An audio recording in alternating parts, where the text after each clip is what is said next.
ఎంతో కొంత ఒక 2 కోట్లు 3 కోట్లు 5 కోట్లు 10 కోట్లు మిస్యూజ్ అవుద్ది.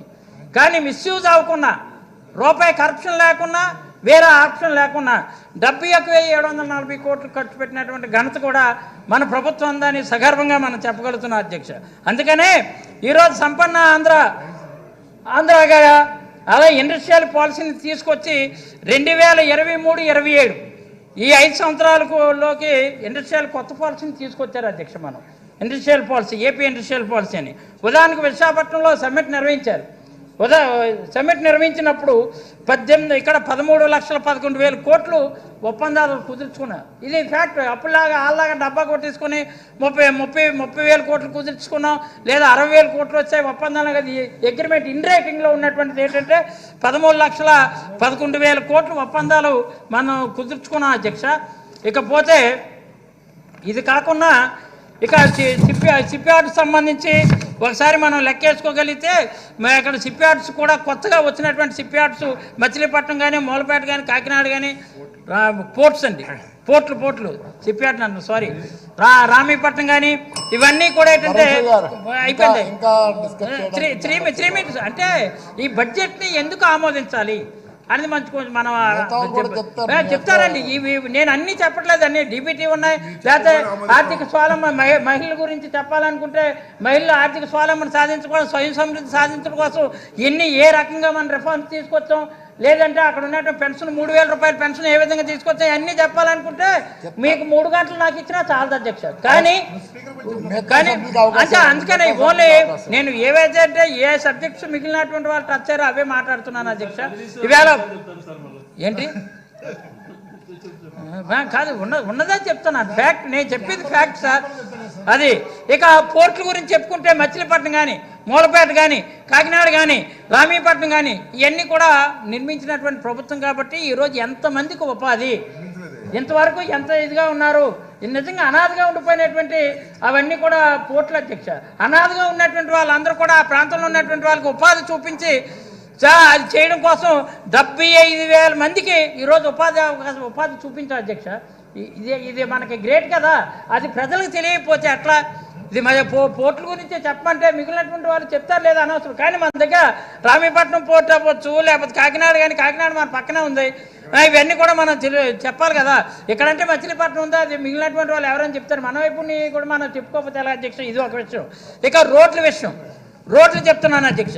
రోడ్ల విషయం గత 5 సంవత్సరాల్లో 2,627 కోట్లు రూపాయలు ప్రధాన మెయిన్ రోడ్స్కి కానీ ఇచ్చినట్లయితే 1,955 కోట్లు మనం ఖర్చు చేయడం కానీ, ఎన్డీపీ ద్వారా 3,014 కోట్లు 1,243 కోట్లు రాష్ట్రం ఖర్చు చేయగా అందులో 120 కోట్లు మా చోడవరం నియోజకవర్గం గంధవరం నుంచి అక్కడ నర్సీపట్నం వరకు ఖర్చు పెడుతున్నాం అధ్యక్ష. కానీ అక్కడ ఉన్నటువంటి కాంట్రాక్ట్ అలసత్వం వల్ల నత్తనడకగా సాగుతుంది ఎప్పటికి కూడా.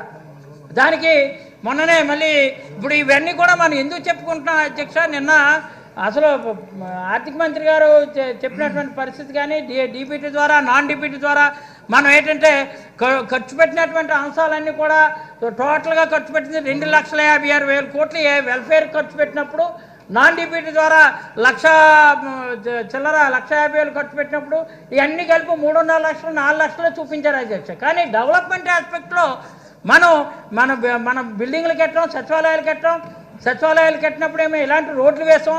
డెవలప్మెంట్ కూడా మనం యాడ్ చేయాలి అధ్యక్ష.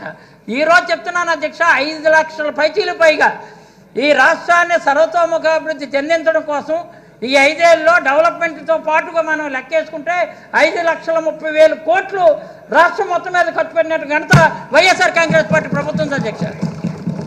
మరి ఇది నిన్న మరి ఎందుకు మంత్రి గారు చెప్పలేదో నాకు అర్థం కాలేదు. కానీ డీబీటీది నాన్ డీబీటీది రెండింటికే పరిమితం అయ్యారు. మరి చెప్పలేం కదా. మీరు ఇరిగేషన్ కేటాయించారు, ఇరిగేషన్ మంత్రి కూడా మాట్లాడట్లేదు, వెనకాతలకు వచ్చి ఇప్పుడు మాట్లాడుతున్నారు. అంచేత నిజం అధ్యక్ష 5,30,000 కోట్ల అధ్యక్ష. మీకు ఫిగర్స్తో సహా నేను చెప్పమంటే చెప్తాను, నాకు టైం ఇస్తారు 2 నిమిషాలు. అదే అందుకని ఇంకో విషయం అధ్యక్ష, అందుకని ఇప్పుడు ఉన్నటువంటిది కాంట్రాక్ట్ అలసత్వం అయితే గవర్నమెంట్ మీద పడే ఏడే పరిస్థితులు ఉన్నాయి అధ్యక్ష. ఇకపోతే ఇంకా ఒకటే అధ్యక్ష, ఇంకా నేను మిగిలిన వాటి గురించి చెప్పను. ఒక చిన్న విషయం, ఓన్లీ 1 minute.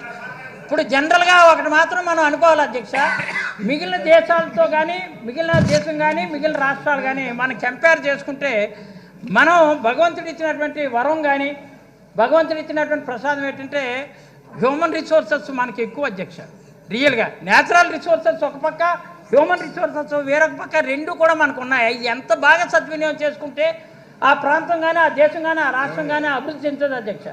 ఈరోజు మనం మానవ వనరుల సంపద ఇంగ్లీష్ మీడియం పెట్టాలని గౌరవ ముఖ్యమంత్రి గారికి ఎందుకు ఆ తలంపు తట్టింది? మన దగ్గర ఉన్నటువంటి సహజంగా మనకు ఏంటంటే హ్యూమన్ రిసోర్సెస్ ఎక్కువ కాబట్టి దీన్ని ఎంత పుషప్ ఇస్తే అంత మంచిదని, ఎంత మనం ఎంత ప్రోత్సహిస్తే అంత బాగుంటుందని ఉద్దేశంతో ముఖ్యమంత్రి గారు ఫస్ట్ కమ్ ఫస్ట్ ప్రయారిటీ అది ఇవ్వడం, ఇది అందరికీ ఇలాంటి విజను ఇలాంటి ఇది అన్న ఐడియా ఎవరికి రాదు అధ్యక్ష.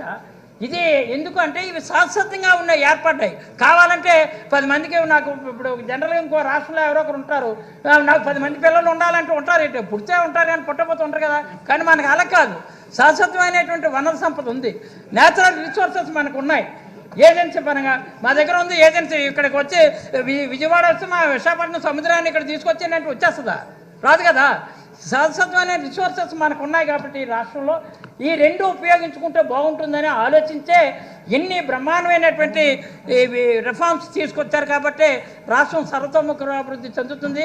కాబట్టి ఏదైతే గౌరవ ముఖ్యమంత్రి గారు ప్రయారిటీ ఇచ్చారో ఆ ప్రయారిటీకి ఇచ్చినటువంటివి ఆర్థిక మంత్రి గారు గణాంకాలతో నేను చెప్పినటువంటి బడ్జెట్ ఏదైతే ఉందో ఈ 4 నెలలకు సంబంధించినటువంటి ఖర్చు కూడా ఎంత అవుతుందో ఇవన్నీ కూడా సమర్థనీయంగా ఉన్నాయి. కాబట్టి నిన్న ప్రవేశపెట్టిన బడ్జెట్ని పూర్తిగా నేను ఆమోదిస్తూ ఒక సలహా ఏంటంటే ఇరిగేషన్ విషయంలో ఉత్తరాంధ్ర కొంచెం ప్రయారిటీ ఇవ్వాలని దయచేసి అది కూడా నోట్ చేసుకోవాలని కోరుకుంటూ సెలవు చేస్తున్నాను అధ్యక్షుడు.